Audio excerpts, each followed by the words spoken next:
सभी को विदित है, नरेश पर एक भी व्यक्तिगत मुकदमा नहीं है।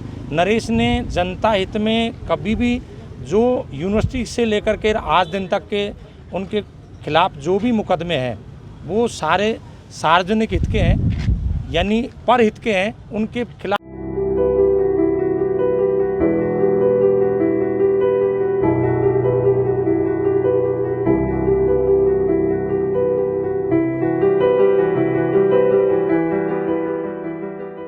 क्या पूरा मामला है?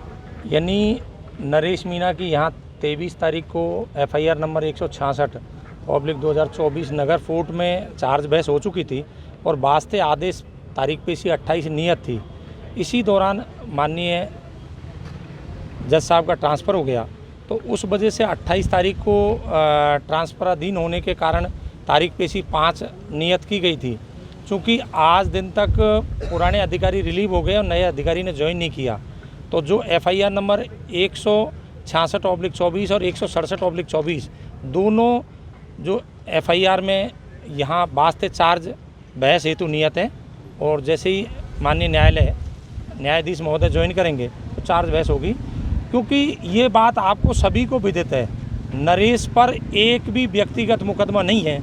नरेश ने जनता हित में कभी भी जो यूनिवर्सिटी से लेकर के आज दिन तक के उनके खिलाफ जो भी मुकदमे हैं वो सारे सार्वजनिक हित के हैं, यानी पर हित के हैं। उनके खिलाफ व्यक्तिगत मुकदमा एक भी नहीं है और उनमें से अधिकतर में वो करीब 15 मुकदमों में बरी हो चुके हैं। अभी थोड़े दिन पहले जयपुर से एक मुकदमे में बरी हुए हैं, वो भी 2004 का था। इससे पहले एक मुकदमे में बरी हुए और कुछ सरकार ने विड्रॉ कर लिए थे। तो इस तरह से अभी नरेश के खिलाफ जो मुकदमे थे उनमें से अधिकतर मुकदमे फैसल हो गए, कुछ मुकदमे पेंडिंग है, वो भी सारे मुकदमे जनहित के हैं। नरेश निश्चित रूप से एक विचार है, विचारधारा है, जनता की आवाम है। नई तारीख क्या दी गई है? नई तारीख 9 तारीख दी है। 9 मई को शायद जज साहब ज्वाइन कर लेंगे, 9 या 8 को, तो उस दिन चार्ज बहस होगी। जमानत अर्जी पे फैसला होना है और एक पे चार्ज बहस होनी है? नहीं सर, दोनों ही यहाँ चार्ज के लिए है। जमानत अर्जी माननीय उच्च न्यायालय के यहाँ हमने पेश कर रखी है, लेकिन यहाँ चार्ज के लिए नियत है। तो यहाँ दोनों ही तारीख पेशी जो है वो चार्ज बहस हेतु है। बीच में एक समझौता भी हुआ था सरकार विधानसभा। देखो सर, ये समझौते इनके परिजनों के और इनके समर्थकों के बीच में सरकार से हुए बताए हैं, और उसकी परसुएंस में सरकार को निश्चित रूप से राहत देनी चाहिए थी। और समय क्यों लग रहा है ये मैं नहीं बता सकता, क्योंकि सरकार के और इनके बीच में, इनके परिजनों के बीच में इनके पिताजी और ये गए थे और वहाँ इनके मध्य जो वार्ता हुई तदनुसार, चूँकि परिजन बताते हैं, CM साहब ने ये कहा था कि साहब आप भी सरपंच हो, मैं भी सरपंच रहा था और किसान का बेटा है, ये कोई अपराधी नहीं है।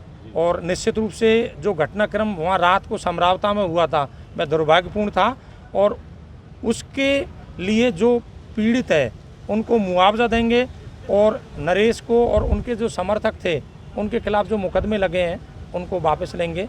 इस तरह की इनकी वार्ता हुई बताई, और तदनुसार जो अनुसंधान अधिकारी है उसके पास में ये अनुसंधान 173(8) में विचाराधीन था, और उसमें उन्होंने पूछताछ करके और मुलजिमों को और जो पीड़ित थे उनको पीड़ित प्रतिकर सहायता राशि भी सरकार ने सैंक्शन की है, जो करीब 30 लाख के आसपास है। तो निश्चित रूप से कहीं न कहीं ये बात तो पूर्ण रूप से स्पष्ट है कि उस दिन जो घटनाक्रम हुआ था, नरेश ने कोई प्रीवियस मानसिकता से या उसमें नहीं था, सडन प्रोवोकेशन था। गांव वालों ने इनका जो SDM कार्यालय है वो उनियारा से देवली कर दिए जाने के कारण, समरावता और कचरावता का, तो उसके विरोध में इन्होंने वोट नहीं दिए थे और उसमें SDM साहब द्वारा ज़बरदस्ती वोटिंग कराई, और उसके परसुएंस में ये जो कार्रवाइयाँ हुई है निश्चित रूप से। लेकिन नरेश मीणा जी ने कहा कि जान का खतरा मेरे को टोंक जेल में था, ये क्या बात है? आखिर हथियार की बात भी करें। देखो, इस संबंध में तो मेरे को ज़्यादा विदित नहीं है, लेकिन नरेश के परिजनों ने एप्लीकेशन लगाई थी नरेश से टोंक से बूंदी शिफ्ट करने के लिए। अब उसके पीछे रीज़न क्या था ये मेरी जानकारी में नहीं है, लेकिन आज जैसा आपके सामने कहा उस तरह की कोई बात